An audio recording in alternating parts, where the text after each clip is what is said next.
8 a.m. on a Tuesday, you can stand on a bridge in the clouds held aloft by two giant stone hands with the jungle spread out beneath you and have it all to yourself. By 9:30, it's wall-to-wall tour buses. 4 days, 2 cities, this itinerary is designed for moments exactly like that. Welcome to Hoi An and Da Nang. Here's your 4-day blueprint timed to the hour. Day 1, caves, ancient streets, and the night the city lights up.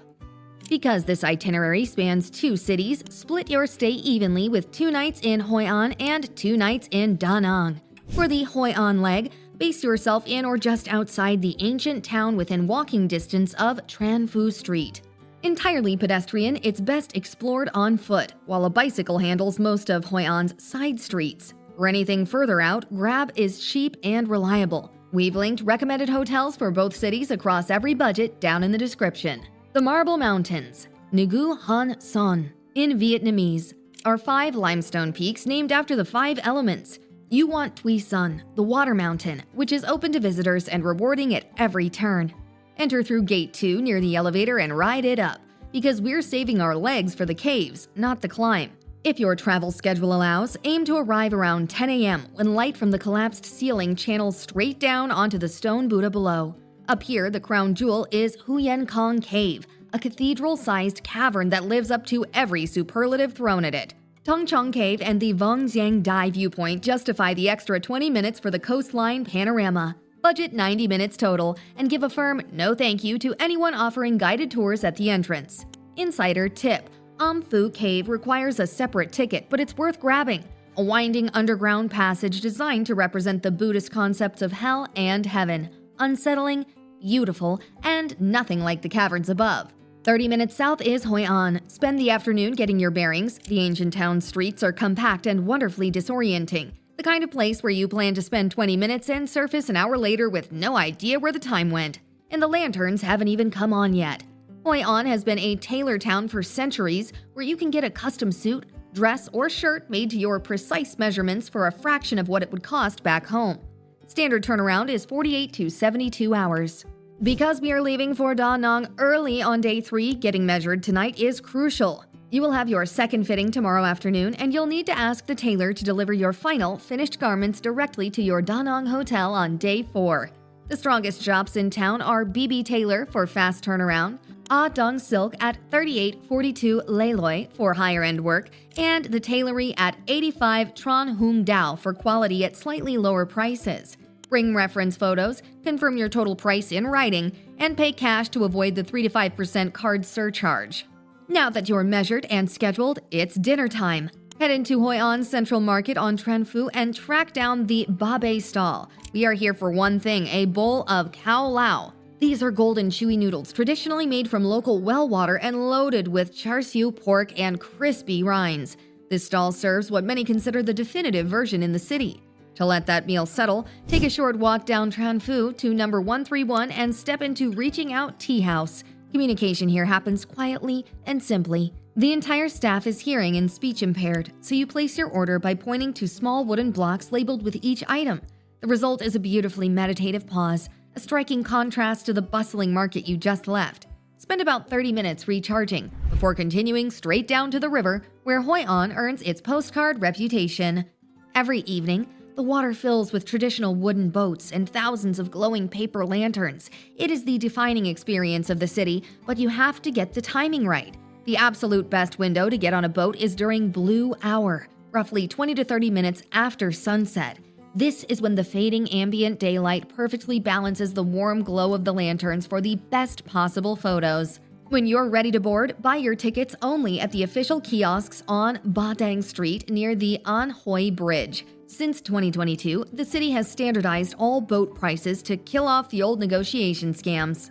Paper lanterns to float will run you just a few cents each. Real quick, if you're watching this on your TV, scan the QR code on the screen right now. It will open this right on your phone so you can subscribe, save this itinerary for later, and easily grab all those booking links from the description. Day 2, Ancient Town, Coconut Boats, and the Night Market done right. Today is pure Hoi An. No day trips, no rushing anywhere, just the city at its full depth, from the morning light on the heritage houses to the last round of market food after dark. Your first move is an ancient town ticket. Skip hunting for a main office. Yellow kiosks sit at almost every major entrance into the pedestrian zone, and they're impossible to miss. Be at one before 9 a.m. The heat and the tour groups arrive at roughly the same time, and neither improves the experience.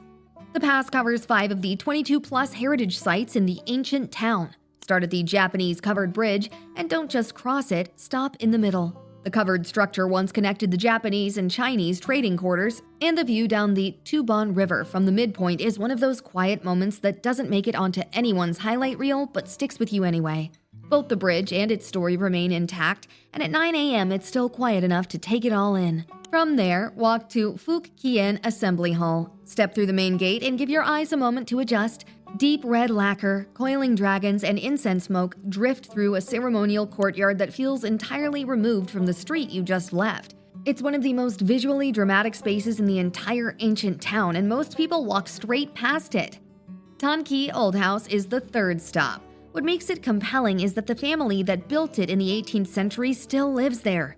Take in the architecture, Japanese roof influences, Chinese decorative carvings, and Vietnamese structural details are all deliberately layered into the same building. The house itself is a physical record of every trading culture that has passed through this port. By mid-morning, the town starts filling up, so shift east to Bai Mau Coconut Forest. Insider tip: pre-book your basket boat through Get Your Guide before you leave your hotel. It locks your price at roughly 90,000 to 150,000 VND and eliminates the scenario where your driver quietly reroutes you to an operator charging 3 times that. You're arriving mid-morning, so the narrow waterways will be loud, chaotic, and honestly a lot of fun once you lean into it. Your rower will almost certainly attempt to spin you in circles, sing a song, catch a crab, and expect a tip for each individual performance. It's part of the theater. Agree on everything up front, or just enjoy the ride and tip what feels fair at the end. A late lunch means one destination, Phi Bon Mi at 88 Tai Pien. It's 10 minutes away from the perpetually mobbed Bon Mi Phu Ong, but draws 0 queue. Locals rate it equal or better. Ask for extra avocado. The math on that sandwich doesn't make sense, and we are not complaining.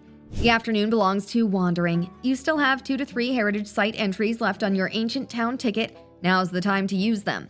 Find a quiet courtyard off the main drag, sit by the river with a Vietnamese iced coffee, Cafe Sua Da, and let the city come to you. If you booked your Tailor fitting on day 1 evening, the second fitting likely falls this afternoon. Go. This is the appointment that determines whether the finished garment actually fits. After sunset, head to the Hoi An Night Market along Nguyen Huong Street on the south bank of the river. Arrive before 7 p.m., eat your way through it slowly, and stay for the lantern glow once it gets dark. Bon Con are the thing to order. Small savory rice cakes cooked in clay molds over charcoal with egg, shrimp, or squid tucked inside. The local trick is coconut water in the batter, and once you try one, you will seriously consider ordering another round. Around 9 p.m., make your way to the river and find a spot along Bok Dong Street with a drink and a view of the lanterns reflecting off the water. If day 1 was Hoi An introducing itself, tonight is when it actually lets you in. Tomorrow starts at 6 a.m. sharp. Set 2 alarms, pack a light jacket, and don't be late, because the difference between an empty bridge in the clouds and a wall of tour buses is around 90 minutes. Day 3, Bana at dawn, Dragon Bridge at night. The third day is the one that requires an alarm clock and 0 flexibility on timing. Everything else about this itinerary is adjustable. This is not. Leave Hoi An between 6 and 6:30 a.m. The drive to Bana Hills takes about an hour and 15 minutes, and you want to be standing at the cable car base station by 7:30 to board with the first cars at 8 a.m. Insider tip: buy your tickets online before you travel. The Sun World website sells them in advance, so you can skip the queue at the gate entirely. The ticket covers the round-trip cable car, the Golden Bridge, the French Village, Fantasy Park, and the Gardens. Pack a light jacket in your bag regardless of how warm it is at sea level. Perched at roughly 1,400 meters, the summit has its own weather system, entirely independent of the coast below.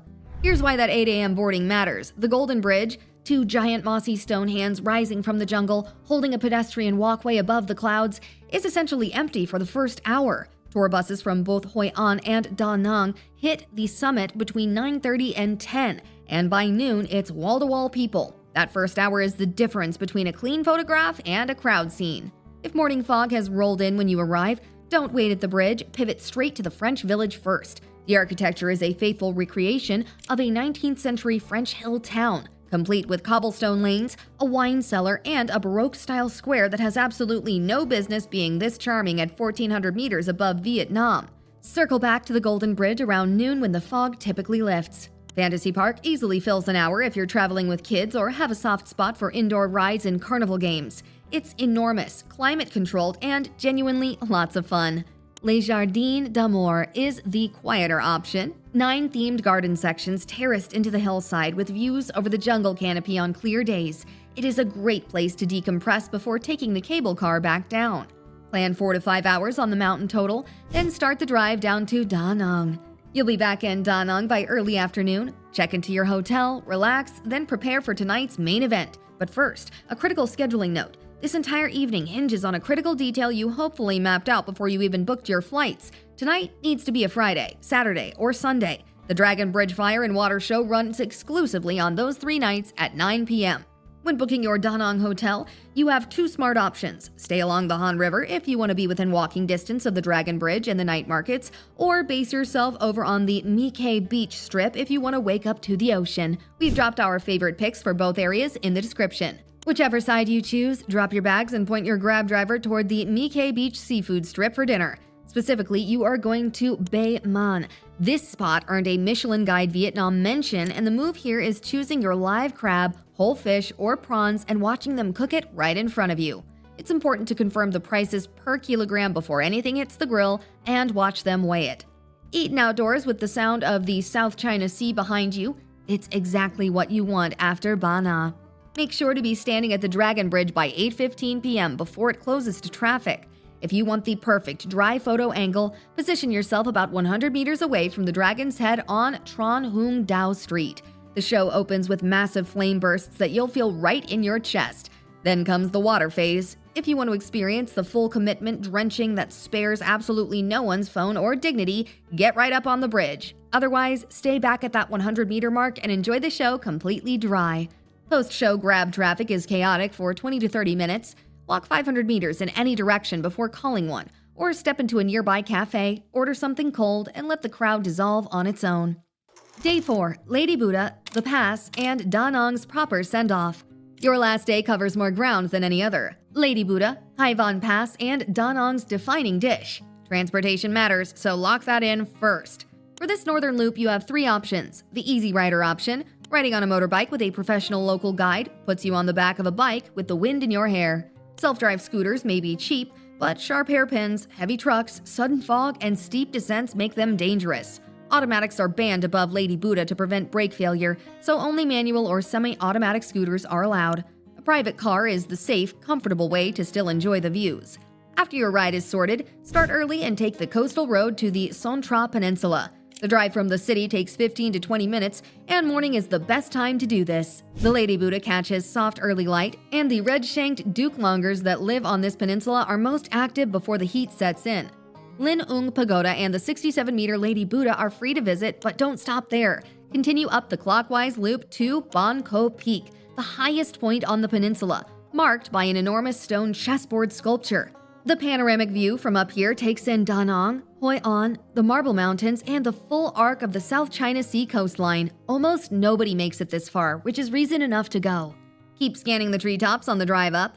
The red-shanked dukelonger is critically endangered, and this area is home to one of the largest remaining populations.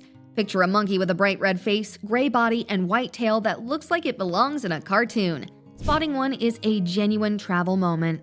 From Son Tra, it's a 40-minute ride north to Hoi An Pass, one of Vietnam's most famous coastal drives. The road climbs through switchbacks above the coastline, and the view south from the summit of Da Nang, curving around the bay with Son Tra Peninsula stretching into the sea behind you, could well be your favorite photograph you take in Vietnam. At the summit, the old French colonial gate and Vietnam War-era bunkers are free to explore. A few kilometers down the Da Nang descent, pull over at the large roadside rock for an unobstructed panorama of the city and coastline. If you came into this itinerary over the pass from Hue on day 1, this is the view you already know. Seeing it again from the other direction hits differently. Return to the city and arrive at Cho Han Market by 4:30 p.m. It closes at 6, and the ground floor is where you want to spend your time. Dried goods, Vietnamese coffee, lacquerware, and souvenirs that don't look like they came off a production line. Haggle from 50 to 70% of the asking price and deploy the local central Vietnamese phrase "Mắc quá," too expensive. Follow it up with "Bot D," discount please, and watch the dynamic shift immediately. For your farewell dinner, we're tracking down Da Nang's defining dish, Mi Quang. Tell your driver to drop you at Mi Quang Ba Mua near the river. You're getting a shallow bowl of turmeric-infused bone broth, thick rice noodles, pork, shrimp, and a massive crispy rice cracker to break over the top. It is complex, incredibly cheap, and the most fitting final meal. Cap the night with a Han River cruise from Bac Dong Wharf. The 45 to 60-minute cruise runs past Da Nang's illuminated bridges with a Cham dance performance on board. This is when the bridges light up and the river goes electric and you're no longer at risk of getting soaked by a dragon.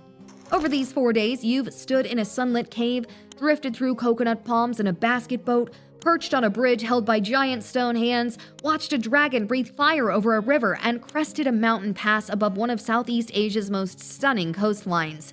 While most passed through Da Nang in a taxi, you experienced it differently. If this trip has you wanting more, our full Southeast Asia playlist is linked right here on the screen. Whether you are continuing through Vietnam to Hanoi and Mui Ne or jumping over to Manila or Krabi, every itinerary is built with the exact same depth as this guide. See you in the next one!